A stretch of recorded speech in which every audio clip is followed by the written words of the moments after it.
सध्या चित्रपटगृहांमध्ये धुमाकूळ घालणारा धुरंधर हा सिनेमा तुम्ही बघितलाच असेल। यामध्ये एका अशा स्पायची कथा सांगितली आहे जो स्वतःची खरी ओळख लपवून शत्रूंच्या मध्ये राहतो आणि तिथेच अत्यंत धाडसी व गुप्त ऑपरेशन्स पार पाडत देशासाठी लढताना दिसतो।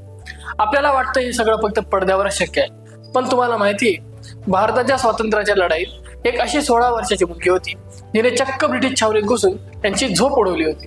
एक अशी मुलगी जिने हिऱ्या मानकाचा त्याग केला आणि हातात बंदूक घेतली। ही गोष्ट फक्त शौर्याची नाही तर एका अशा कमिटमेंटची आहे जी आजच्या काळात कल्पना करणंही कठीण आहे। नमस्कार, मी सारंग स्पार्क अकॅडमीच्या युट्यूब चॅनलवर तुमचे स्वागत करतो। आजच्या व्हिडिओमध्ये आपण जाणून घेणार आहोत सरस्वती राजमणी यांच्याबद्दल। गोष्ट सुरू होते 1927 मध्ये म्यानमार म्हणजे तेव्हाच्या बर्मामधील रंगून शहरात। सरस्वतीजींचे वडील तिथले खूप मोठे सोन्याचे व्यापारी होते, म्हणजे इतकी श्रीमंती की घरात डझनभर नोकर चाकर होते। पण या श्रीमंतीच्या आड एक वेगळीच गोष्ट शिजत होती, ती म्हणजे देशभक्ती। त्यांचं घर म्हणजे आझाद हिंद फौजेचं एक अनधिकृत हेडक्वार्टर्स होतं।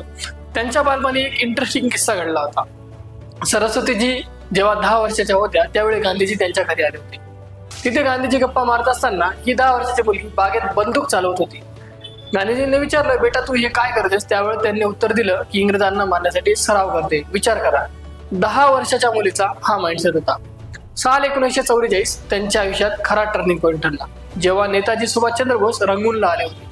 त्यांनी तुम मुझे खून दो मैं तुम्हें आजादी दूंगा असा नारा देऊन तरुणांना आझाद हिंद फौजेत सामील होण्याचे व आर्थिक मदत करण्याचे आवाहन केले होते।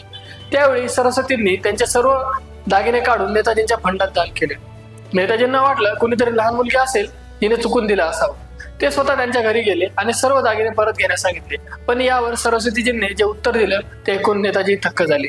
त्या म्हणाल्या, मला दागिने नकोत, मला तुमच्या फौजेत सामील करा। एका 16-17 वर्षाच्या मुलीचा हा निर्धार बघून नेताजींनी त्यांना सरस्वती असे नाव दिले आणि आझाद हिंद फौजेच्या पहिल्या महिला गुप्तहेर विभागात सामील केलं। आता इथून खरा थ्रिलर सुरू होतो। गुप्तहेर व्हायचं म्हणजे फक्त माहिती काढणं नाही तर ओळख लपवणंही असतं। राजमणी यांनी त्यांचे लांब केस कापले आणि मुलाचा वेश घेतला आणि नाव ठेवलं मनी। त्या ब्रिटिश ऑफिसरांच्या मेसमध्ये वेटर आणि क्लीनर म्हणून काम करू लागल्या।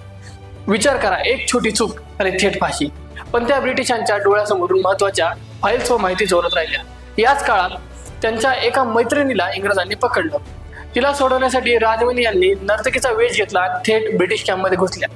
तिथल्या अधिकाऱ्यांचे ध्यान भटकावून त्यांना गुंगीचं औषध दिलं आणि मैत्रिणीला सोडून तिथून पळ काढला। पण पळताना त्यांच्या पायाला गोळी लागली, तरीही त्या थांबल्या नाही। पुढे जाऊन त्या एका झाडावर चढल्या। रक्ताळलेला पाय आणि अन्नाचा एक कणही पोटात नसताना त्या तब्बल 3 दिवस झाडावर लपून होत्या। त्याच अवस्थेत त्या कॅम्प पर्यंत पोहोचल्या। पुढे त्यांच्या या अविश्वसनीय कामगिरीसाठी नेताजींनी त्यांना मेडल देऊन सन्मानित केले। पण मित्रांनो, या कथेचा शेवट तितकासा सुखद नाही। स्वातंत्र्य मिळाल्यानंतर सरस्वतीजी भारतात आल्या, पण दुर्दैवाने आपण त्यांना विसरलो। त्यांनी आयुष्यभर खूप गरिबी दिवस काढले। 2012 मध्ये चेन्नईत एका छोट्या खोलीत त्यांचे निधन झाले। आज आपण सिनेमातल्या हिरोंना टाळ्या वाजतो, पण सरस्वती राजमणी सारख्या खऱ्या आयुष्यातल्या धुरंधर नायिका इतिहासाच्या पानात कुठेतरी हरवून गेल्या आहेत। त्यांची ही गोष्ट आपल्याला सांगून जाते की प्रत्येक स्त्रीमध्ये एक अफाट शक्ती, शौर्य आणि जिद्द दडलेली असते। फक्त तिला स्वतःवर विश्वास ठेवण्याची गरज असते।